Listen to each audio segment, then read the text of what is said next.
Good morning, good afternoon, good evening, maybe even good night, wherever you are in the world.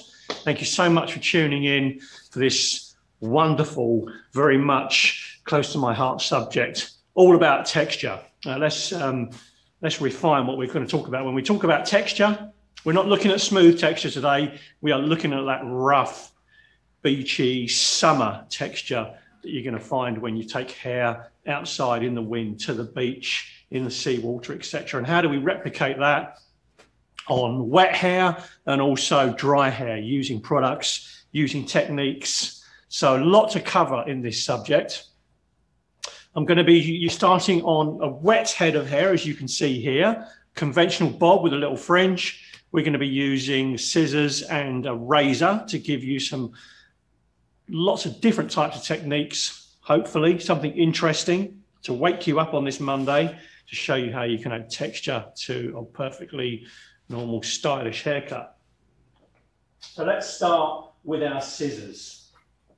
What are we looking at? So, argument's sake, this client is in the chair. You've cut the bob, but you're looking at thickness of the hair. They don't want to experience a layered haircut, but they want to add texture to this. Now, there's numerous ways of achieving this. So let's look at the first way we look at texturizing hair, and that would be necessarily with point cutting and how we influence the hair and texture with that. So I'm going to do this on the fringe because this would be very similar to cutting maybe a baseline in the back and sides, what we call the perimeter of the haircuts, which is where you see a lot of point cutting going on. So a couple of things to really focus on when you're doing this. And the first one being, how do we influence that perimeter line with texturizing and point cutting? So elevating the hair slightly, maybe one finger's depth is always a good way, be it in the front or the back, so we're not adding too much graduation. And then where do we grab the hair from to actually start introducing that texture? So I want to come down to mid-shaft. If I'm too close to the ends and literally just point cut this, I'm really not adding texture to the haircut whatsoever. All I'm doing is just giving a gradiated perimeter line. I'm just breaking up that line. I'm not really instigating a lot of texture. Something to consider as well, obviously, when you're dealing with different types of thicknesses of hair, judge where that main thickness is. Some hair you can find is much thicker in the root base and gets finer in the ends. So I wouldn't necessarily want to put point cutting here on the ends. I want to blunt cut that, but I want to introduce texture maybe to the mid shaft and take out some of that density. So always ask yourself those three questions: what, why, and how. What you're doing, why you're doing it, which is the really important one, and then how you're going to do it. So let's put in some texture. Let's go first through the conventional way of applying texture to a perimeter line through point cutting. So I come through, I come in about mid-shaft, and I use that second from last finger on my hand to balance the blade on, and I come through and I make sure I take some deep cuts with the shears or scissors, virtually right the way up to where my finger and knuckles are. And that starts influencing the haircut and then starts producing texture. Another thing to remember when you're doing this, being precise with it, etc. Also, look at how you come into that hair shaft is very, very important. If you have a tendency to come in from the right, there's nothing wrong with that. You might be from the left, depending on what way you're looking at it on the camera. I'll give you say we're going to come in from this direction and you come in from here. You've got to remember that is going to force the hair to kick to that direction. Okay, so from the angle you're introducing the blade, it's going to force it purely because the angle that you're coming in is going to create shorter hair on that angle. Consequently, short supports long or promotes direction to long. So the short is going to push that hair inadvertently to that side. So it's very important. In argument's sake, you're doing that on the perimeter of a bob. If you went round the whole of your haircut with that angle, okay, you are then going to have a haircut that is always going to move in that direction all the way around. So how do you compensate with that? Come to the middle. We may come in deep at an angle with our point cutting. It's very simple, from the middle onto the other side in increments. We just reverse our scissor over and do it accordingly. And obviously then you create balance that you're then pushing that perimeter line. Argument's sake, if this is in the back, you are then pushing that perimeter line to the forward. Obviously you can reverse it. If you want the hair to come to the back, you want it to feather away from the face, change the angle of your blade. So that's our basic, what I call entry level into creating texture. To replicate that, if the fringe is quite thick, all we do, we take the same section again, but elevate a lot more this time. Elevate, elevate, elevate. And then come in and be a bit more vigorous with your point cutting. So what's that doing? That is adding just a touch of graduation to that baseline through here. So it's already softening that line. You can see, if you can, like an adept cameraman will zoom in, you're going to see nice little fine hairs on the fringe. So to finish that fringe through that on that piece, we really do elevate beyond what I would call maximum normally, and just be very aggressive with your point cutting. Once again, balancing the shear on that finger really helps to keep your finger and your blades correct. So I'm coming in perpendicular to the finger, 90 degrees in, to create my texture on that fringe. So that's what I call it, sort of like an introduction. Great for hairdressers that are just coming fresh out of college, etc., being new to the industry, how to create soft texture and to create movement. Then we can go into slide cutting. Now there's numerous ways people slide cut, depending on how an effect they want to achieve. So I'm going to give you once again what I call like an entry on that one. So I remove my thumb from the shear almost. It is now resting on the shear. Way better for what I call like a looser tension, but really good for control as well. I introduce the shear into the apex of the blade. Okay, let me move that one around a little bit. So I'll move my arm out of the way. You can see through here. I introduce the shear right the way to that, what I call the apex. Okay, right there is where the hair is going to be impacted. Let me just pull that up so you can see it. So I'm coming into that deep. That's what's going to be cutting. I never close the blade. And consequently, because that area of the scissor is hardly ever used, if at all, it's extremely sharp. So I'm cutting through mid-lengths, not at the root base, sliding the scissor through, and it just removes what you call like wafer sizes of hair. Then you have a more controlled way of slide cutting. This would be very predominant, say, on the sides of the hair. So let's work on the sides of this, creating some textured layers down the sides. Working on natural fall. I'm going to take my fringe here as the guide. Now you lock the blade of the scissor on your fingers and just slide that down. Okay, I'm going to do that one again. Take it to my guide. Lock the blade of the scissors so it's really nice and firm, and just slide that down to create a slicing motion. I'll replicate that on the other side just to show you. It's always going to be slightly harder depending on what angle you come from. From here, I can come over the top. You might find it more comfortable. Once again, lock the scissor in here and just slide down.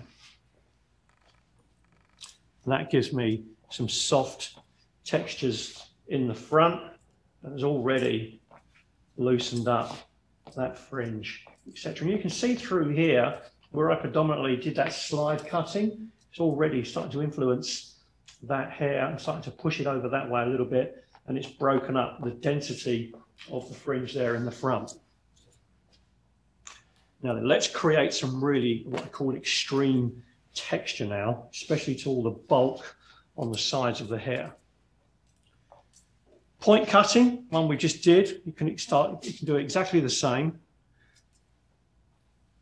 And by taking out the corner from this bob, you can see how much this will influence it. So there's my baseline, as you can see through here. If I move away, that's my baseline that I can quite comfortably go to introduce all of that texture.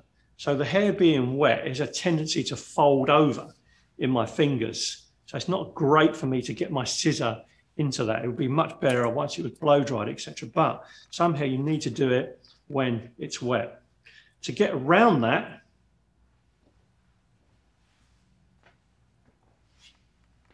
come through on the other side, elevate the hair to the same angle, so you can see it from here. It's coming 90 off the head, the round of the head. There would be over direction, both ways. Now to create that texture. So I've got a couple of ways of doing this. I can introduce the apex of that blade again, and I can back cut and elevate at the same time, which stops me taking away too much hair. It's very, very important that we elevate at the same time. I'm going to do that again on a section behind that, just so it becomes clear. Any questions anyone wants to ask online, please feel free. I've got some very able-bodied producers backstage who can ask all these questions or do repeats of it. Their name's Stacey, by the way, so say hello to Stacey. She's going to love me for that. So let's do that one again. Mid-length of the shaft, 90 degrees on the head. As soon as I start cutting, back cutting, mid-shaft, elevate, elevate, elevate, take that hair away. So you're maintaining some length. So consequently, I've put texture in there, but if I pull that out, that hair is still long enough, hits the baseline.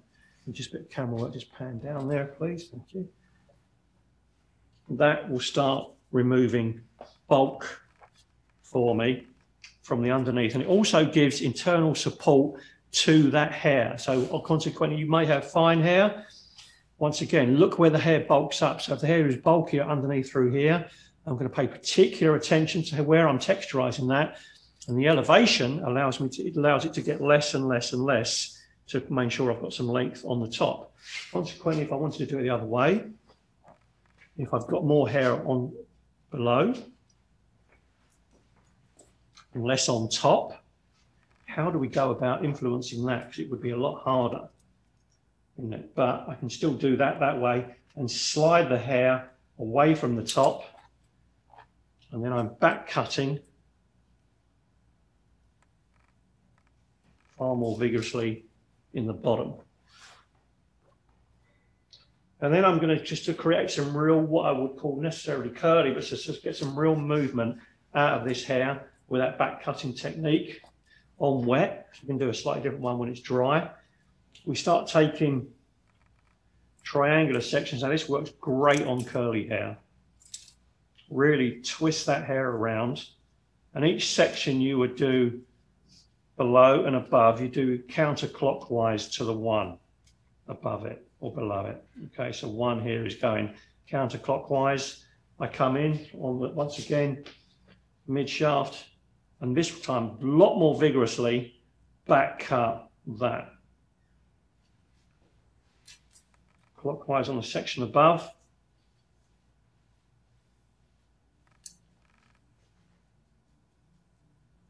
Vigorously cut that. There's more tension in the hair that's wet. I'm going to show you slightly different on dry and what the differences that creates. And what this does, it really does help promote movement, and also on curly hair you get a great internal texture and support through that. So you can already see on this, if we zoom in on there a little bit, the weight has been taken out of the hair. It's looking a lot more, I call like shattered, but you have not broken up and destroyed the baseline of your haircut. You may want to do that. You may want a heavily shattered haircut. These techniques are going to help you in doing that. So we've covered point cutting, showing you how the depth to go into to make sure it's really influenced, and we've covered some back cutting. So let's do one more on the actual wet. Let's come in, use one of my favorite tools, a little razor, and show you the techniques of razoring on the other side of the head to remove bulk and to add texture. What I'm going to do through here is I'm going to take the diagonal back sections,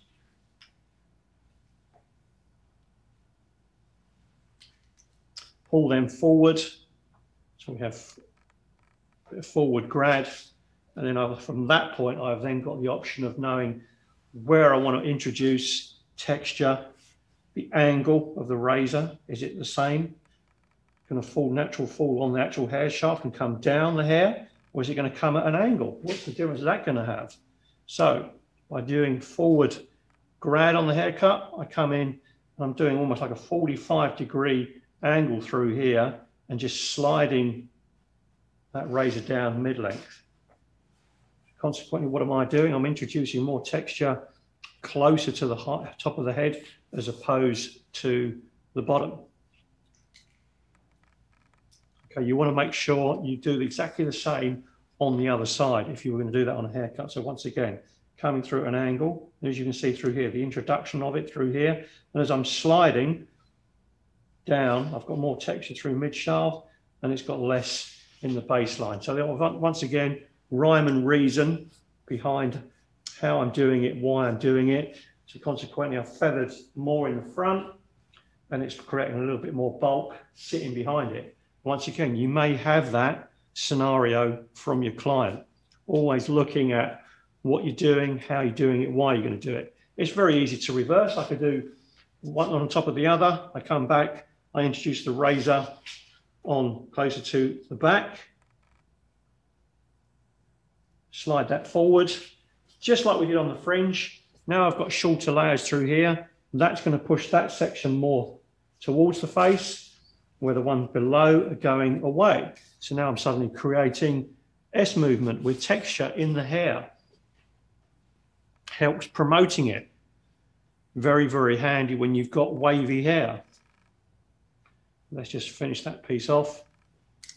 So I've gone backwards, forwards, backwards with my texturizing.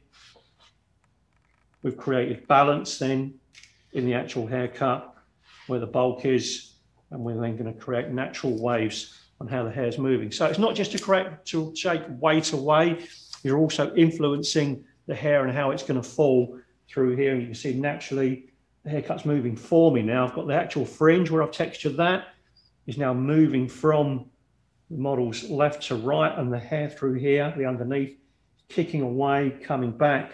Underneath is moving away, coming back, etc. I've got a nice little S movement out of that. So the haircut is helping me out fantastically in that process. So hopefully that's just a little bit of cutting hair wet with textures using razor and scissors. And as I say, like from here compared to when we started, we've instantly got a very, very different looking bob compared to when we started. And then we could dry it off, cooling finger dry it. Bit of beach day in there, I think always looks great. Add to that texture. Who doesn't want to go down to the beach? Spray a bit of this in, and then you're good to go straight after. Just scrunch that in. It's never too starchy. It's never going to feel like cardboard, and it will sit there. So, hope you enjoyed that one. Any questions, please ask them. We'll endeavour to help you out. So let's move on to another variation of the bob and doing it on dry hair. So I've got, excuse me while I make sure she's sitting down accordingly. Great model, always willing, always turns up. So that's why she always comes back for more. What have we got? I've got you some nice wavy hair on this side, creating, and that's one length. It's already been pre-waved. And I've got you some straight hair on here, just to show you the differences on maybe using those techniques and adding to them that we've just seen. So, point cutting dry hair becomes a lot easier, I feel, sometimes than wet. Just the effect is very, very different. But let's just have a look at point cutting dry, the introduction of that. Let's elevate our section up.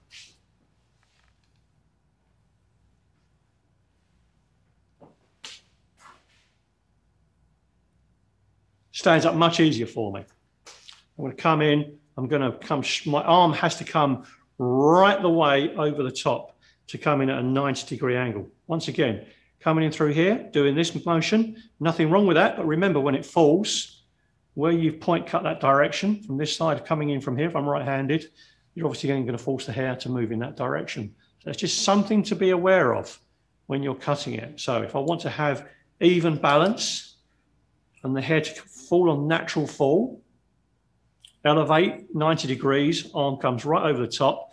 And what I'm going to do, I'm going to let that hair just bend over slightly and come in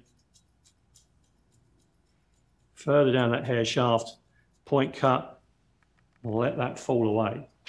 Let's do another section.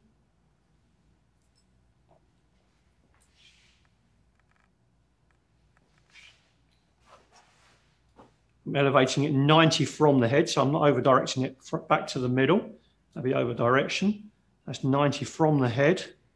Little variation on this, what I call fanning the scissor. It's almost like a peacock in its feathers. Literally just bend from the knuckle. The fingers will open. And all that does is really open up that hair and allows you to come in. And you can alternate, just literally fan, close, fan, close. Another great way of adding texture to the hair. Already got some beautiful soft layers coming into that. Now let's go into back cutting on dry hair. How does that differ slightly on dry hair as opposed to wet? The difference being with this is that I'm just less aggressive. I mean, there's nothing to say you can be aggressive, but I personally like to be slightly less aggressive on dry. One, because it doesn't frighten the client so much, but also I take out some of that tension on the hair. So I'm gripping the hair shaft with my fingertip and thumb, but I'm just going to pull the inside of that just slightly to take out some of that tension on the hair. And I come in mid-shaft and I just do this very, very gently. It's almost just like I'm sliding the hair back on itself. It's hair dropping, but it's ultimately very, very small amount. And you'd be hard pressed to see at the moment, but there's hair coming out of that. So it becomes a much softer texturizing technique. Once again, if I've done that clockwise, I go counterclockwise on the section next to that.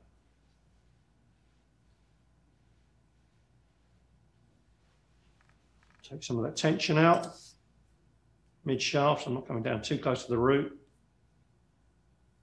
And just nice and methodical, sliding that scissor all the way through to the ends, just to break it up and to create some nice internal texture. Now, there's one technique that I was introduced to many years ago when I was a trainee, which would have been a long time ago. Queen Victoria was probably on the throne at that point, about 1890, some of you are probably thinking. So, this blew me away when I was a junior. Now, it's been done many, many different ways since. But I saw a guy who I was passing up to at the time. He's doing the haircut. He started to weave the hair with his scissors, just like he's sewing it. Okay? And he would cut all the way through. Personally, I don't like that. It creates what I call steps in the hair. But what I found I will do is I weave it, then I work my way through that to create soft texture. Just like we did maybe with a razor. So some clients don't like a razor, but you want to introduce that type of texture to it. I'm going to do that one again for you. Open the blade up, apex of the blade center. I'm going to weave the hair. From here, very, very lightly, I work my way up and across. That way I just don't have a definitive line working through the hair. It's a really, really nice way to create internal support on wavy hair. From there, I started to develop my own style, if you were, as cutting hair. And I love the idea of really like this lightweight way of cutting hair. So I came on and sort of started to do what I called like a shredding technique, which is coming over with the scissor and using the point and just working it very, very quickly in the hair. Almost like you're sewing it or something like that with a sewing machine. It takes out minuscule amounts of hair. Works great on long hair. I really do enjoy doing that on long hair. Once again, you're introducing soft texture in the hair, adding bounce to those waves. Because some thick hair needs it. It's just always falling in the face, etc. I want to do that one again just to show you. I'm going to do this in real speed now, as opposed to an education of how I go about that. So lots of tension in that grip on the hair. And I just work the blade really, really quickly through it. So you can see it, really quick motion backwards and forwards. And the only point I'm cutting with is very much is the point. That's all I'm doing. So the blade's not being open much, literally like that, very, very quickly, but at the same time moving that hand there. So a bit of practice maybe, do it on a mannequin or on a very good friend of yours who's got a lot of thick hair, and I think you'll have great fun introducing that to the haircut. As you can see through here, it's given those waves are already pre-done in here. Lovely bit of bounce. I mean, how easy is that then to add maybe texturizer, expanded dust, expanded foam, our product of choice, just to add something to that. And the final bit on there, I want to do it maybe with a razor, showing you the difference on razoring with dry hair. Now, the comment I often get with this is that people just don't like that noise, that sort of like shredding noise with a razor. We'll just be a bit more gentle with it. Come in. Now, if this was like a conventional razor, it would be the same. This one I'm going to show you has got the conventional blade inside, but it's all about where I'm going to use it. So all I do is I change the angle. As opposed to coming in and using the flat of the blade and trying to shred the hair, I'm going to just use the point and come in that way. So I'm just using a very, very tip of the blade, working it through. Very, very simple, very, very quick. Lightened up that section completely. It's almost become transparent, where it was like a huge amount of hair before, and very, very dense. It's become lighter, easy to move. I mean, we know mannequins have got a lot of hair, but I want to show you that one again on the hair just behind it, so you get a great idea. I want to come in. I'm just going to use the point.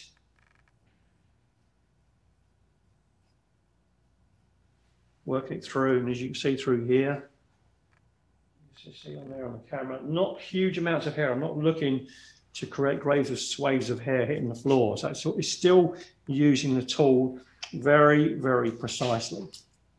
Now let's shake that up, and let's accentuate this cutting technique with a bit of products of choice. What have we got? For this side, a bit of second day. Love a bit of second day. Self-explanatory, gives out your hair a second day lived-in feel. Quantity-wise, fingertip. Now I'm just rubbing it onto the palm, but I just want to introduce it really quickly to the fingertips. Just work that into the hair. Goes in, anyone new to the brand, etc., you may feel this feels a little bit oily at first, but it dries out to a really, really nice matte, semi-matte feel to it. As I say, it gives you that sort of hair that's a little bit heavier, been washed the day before. Separation, really, really good for that. It's not, doesn't behave like a wax. It just gets drier and texturizing just as more as the time wears in to the hair, but just lived in. Just like really raking that through, especially thick hair. You just get some great definition out of that. And it allows you just to accentuate those ends, especially valuable for that Instagram shot for your page. to get your clients to come in. Really, really important. You want that. I'm going to do a little side note today as well. We were talking about texture because it's really important. We get so much of our business now through things like, well, you guys through Instagram, etc. You're taking lots and lots of pictures of your clients. So here's one thing to consider. Some clients might show you pictures, some inspiration. Where do those inspiration pictures come from? A lot of people, funny enough, Google the pictures. Better expression. They don't always come from Instagram pages. That's what they're looking for. I just want you to note sometimes where all those images, where they've been taken. Sometimes you can find out, if you look at them cleverly, they might have been taken outside or like studio based. So the lighting's quite soft, etc. So sometimes it's not always worth taking pictures on a ring light in a salon because it's quite intense and can really play your colors up, etc. And it's exactly the same with texture. So it might be worth going outside, finding a nice wall outside, not in direct sunlight, but like diffuse sunlight. There's got a bit of softness to it. And then you can get some great pictures and just do some of your clients in more in natural environments, not always necessarily in the car seat. We know the car seat's very flattering, but try and get them in some more everyday environments. You might find that people relate to those a little bit more, and you'll be just interested to see if you can influence and get some more pickup in your business, because you want to separate what your page looks like to everyone else. So you don't always have to have pictures in the salon. So I'm using a little bit of our texturizing finishing foam here. I've come in, I introduce all of that into the root base, drag it all the way through. Easy, PC, bit more separation than the second day, but great on the curls. As you can see, it just brings out the more definition. How I've texturized that, the razor cutting and the scissors, it's just made that so much easier for that hair then to separate and become piecier through the ends. So it's taken away some of that density in the root. But once again, let your method and everything else you do become your sort of like your tool to make a success of what you're doing. So work smarter, not harder. So that's a couple of light hair cutting techniques for you. And let's go into maybe doing some styling. Any questions so far? Everyone's waking up, having their coffee. So ultimately, let's just say we've got some fine hair here. We've got, this is like, a modern day version shag haircut. But the ends are fine, but the bulkiness is in the interior. So would I point cut this? Well, no, I wouldn't, because the ends are a lot finer. They look shattered already. So I want to come in, take some of that bulkiness away from the interior of the haircut. So we know through here, the hair's a lot finer when I hold it up to vertical. Finer on the ends. Would I point cut that? Well, it wouldn't be much point. You'd anything, you want to maybe blunt cut that a little bit, because the nature of the hair, in a few weeks, it's going to look like that again anyway. So being wise to that, maybe we come in, we blunt cut that to add some bulk to the ends. Is that texture? Absolutely, because you're increasing density to the hair. You're creating a different type of texture to it. Sometimes texture is not always about taking hair out. So there's a little snippet for you, just to reiterate that. Textures, say, is very often different used word. So that's another thing in your consultation. Consultation values are going to be very important, which is going to be a subject of a live coming up soon in July, when I'll be going through different stages of a haircut, which I'm really looking forward to. For this one, we're creating a bulkiness to the bottom, creating density to those layers. So very, very simple. It's not always about point cutting. We're rescuing this haircut purely because it did not have density on the ends of the hair. Density is on mid-shaft. So let's look at the elevating technique I did before. When you're doing this on dry hair, especially long hair, you really want to add speed to that technique, okay? Very much, just like that. The speed's really important. If you stay there in one spot, doing this, back cutting, I'm just using the points. I'm doing a combination of what we've done before, the shredding and back cutting. I stay in one space. All I'm doing is I'm shredding one part of bulk to the hair. So move, get it out of the way.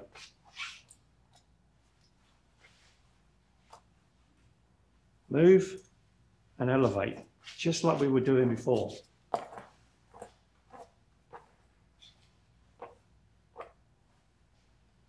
You're going to feel like you're not doing a lot, but you are. You're influencing the interior of that haircut. So I'm elevating and pushing the hair away at this point. Just like that shredding motion that we did before. If you still want to have more control over it, take your section out, really put some tension in here. Now I'm going to use the point from here, and it's almost going to feel like it's hitting that finger, okay?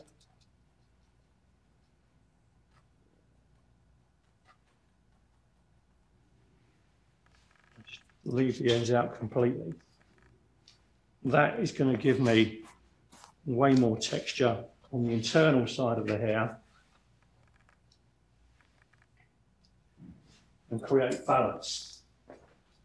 Okay, hair's quite fine. How do we increase some texture on that? Well, we go back to favourite tool of mine, something that I love to use on the runway work that we do. So anyone who's interested, we're going back to New York again in September. We're back in Fashion Week. You will find out more details about that on our Instagram page, Unite_Hair TV. We make sure you follow us on there. Comment on anything we're doing. Tell us what you want to see. We'd like to see some interaction. So fine hair has a tendency to flop, as we well know.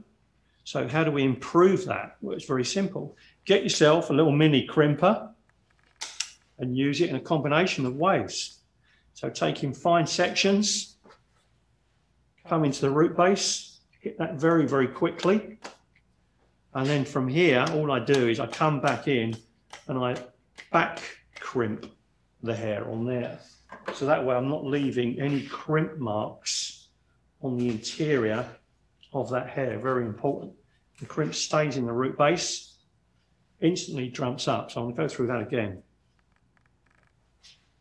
Using it in conjunction with products. One I keep going back to all the time at the moment, be like RePlay or Go 365, two of the great hairsprays, super light, wonderful to use. Medium setting, just a dusting of spray into the root base. So if it's coming near the parting, I'll clamp that very, very quickly. And I come back through here and just crimp and push as well at the same time. What that does, it expands the cuticle for me, but without creating texture in there, as in like that crimped, heavily crimped mark that we're seeing. So the hair is instantly going to jump up. Now, as I get near the parting, I'm going to change the direction of the crimping tool. I'm going to use it vertically. Once again, tap, maybe a little bit of back comb with it, push back, just to make sure I don't get any of that crimp texture in there, but it's bulked up the hair enough. It helps me to start separating. Really, really useful when I want to create very, very heavy beach textured hair on the head. How do I maybe improve that for a beach look? So I've got my bulkiness in there, I've got my texture created by crimper.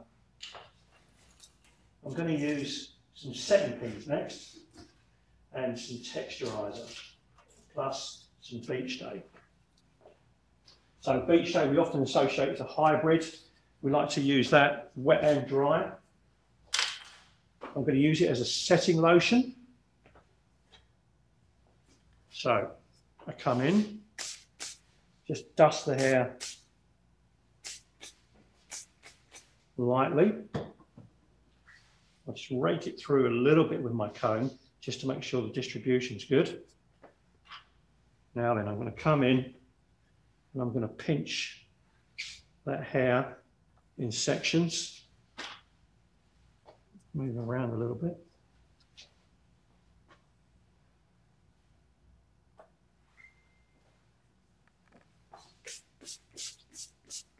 More dust. So just using these setting pins.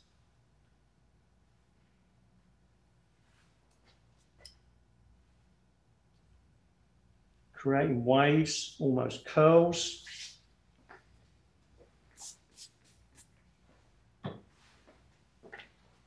Very, very simple technique. So you can do this on a client. It's going to save you a lot of time, believe it or not, blow drying. All it is, the main bulk of this is just pinning the hair. Now, we'll have a look at that. I'm going to put on a hairdryer very, very quickly. I'll take the nozzle off.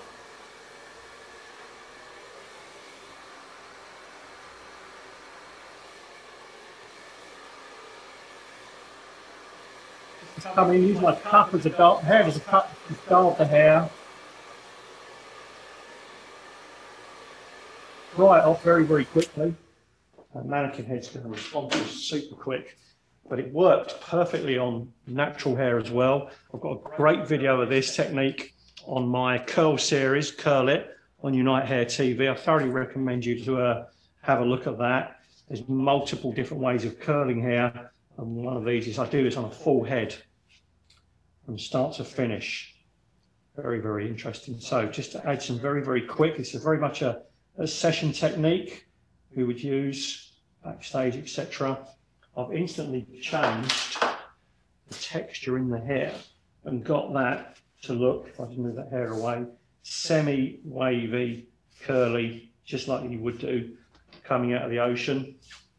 And looking at that front on as well, it looks better, really, because now you've got even in density from where we've cut the hair on that. By taking out some of that bulk in the middle.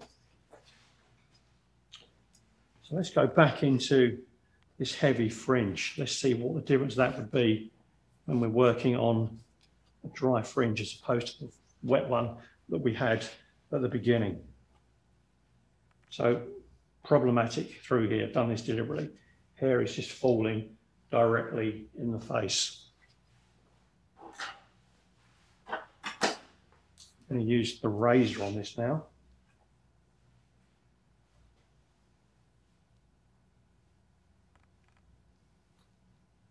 So I need to change the direction.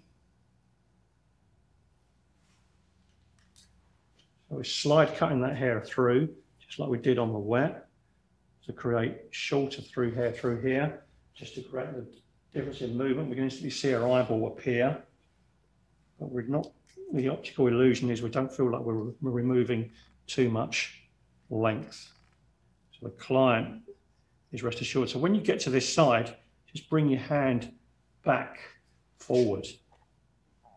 What that does, it gives a really great S-bend to that perimeter of the haircut. So as it comes across, you've got short hair support in the front, but that wants to come back in. And it opens up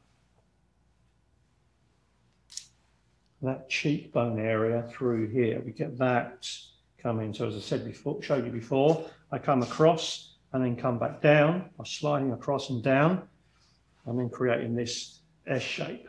So it looks a lot more flattering than it did just a few moments ago.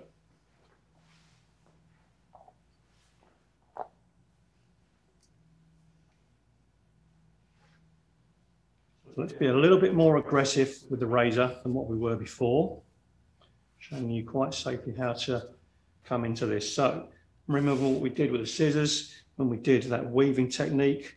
We'll come back in through here and just do something exactly the same. So you come back in, point the razor, come in, leave some out, come in, leave some out, come in, leave some out. And what you want to see eventually is there's light coming through these sections, and you can then judge the density of your haircut is being affected. So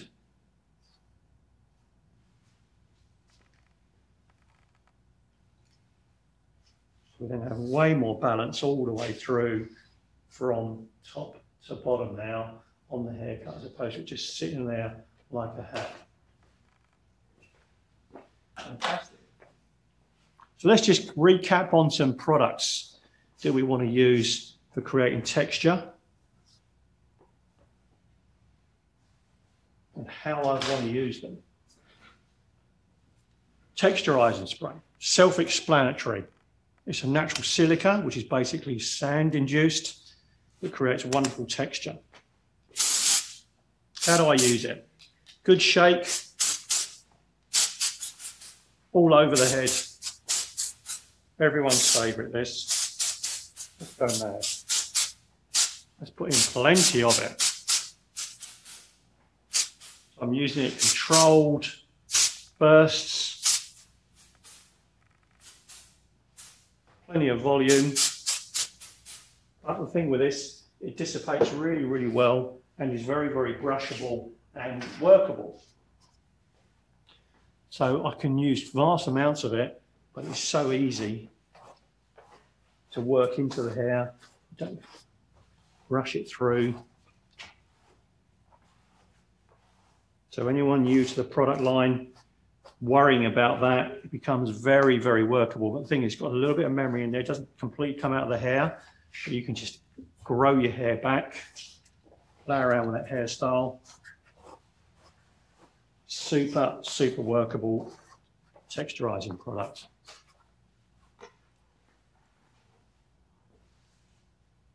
Texturizer being self-explanatory. Then we go into the finishing foam. This is very, very unique. What is the difference between this and maybe texturizer? It's to create a pieciness in the hair, but with a softer velvety feel, as opposed to texturizer. So I like to use it just in controlled amounts. What I love about this, I love putting hair up with this because I just feel it changes the fabric of the hair.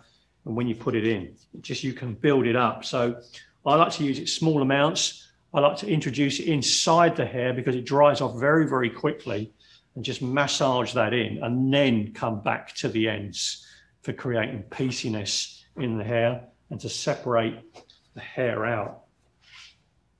It feels a bit powdery in your hands, but there's nothing wrong with that. It's quite normal.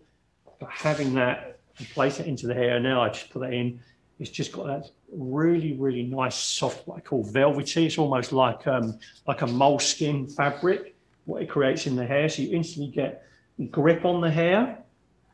I like to keep it on my fingers, work it through.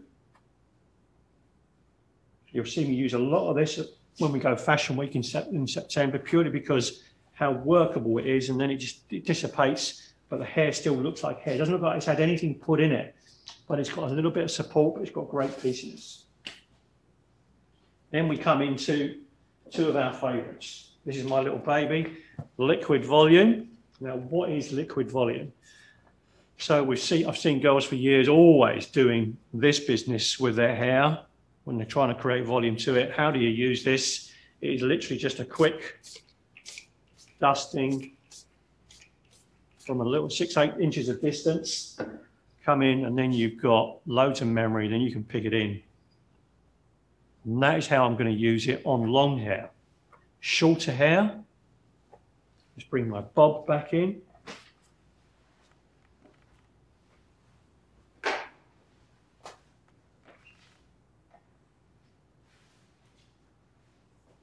I'm going to come through in the root base, separate the hair off.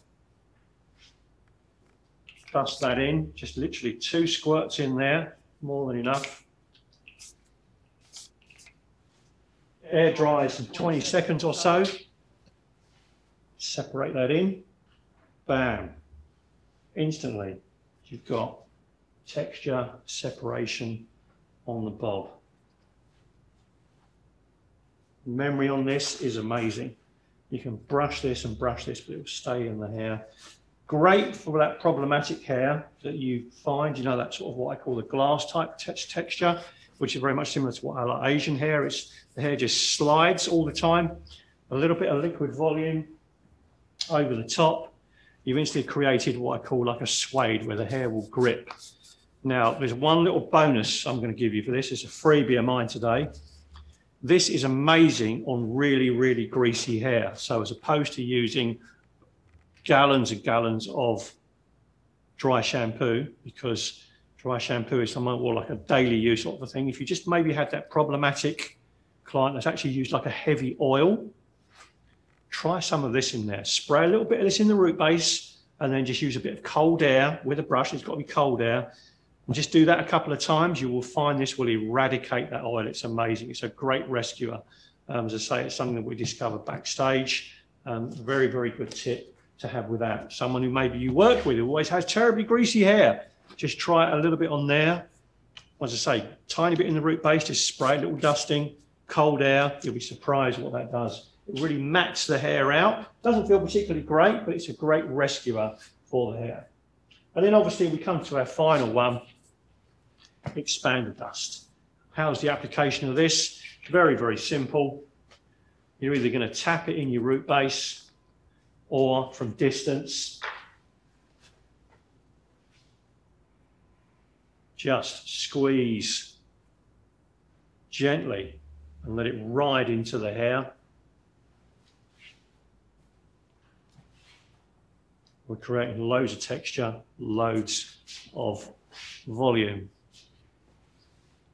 So I'm hoping you've enjoyed this one today, be it morning, afternoon, evening, wherever you are. I've had great fun doing this today, this virtual class.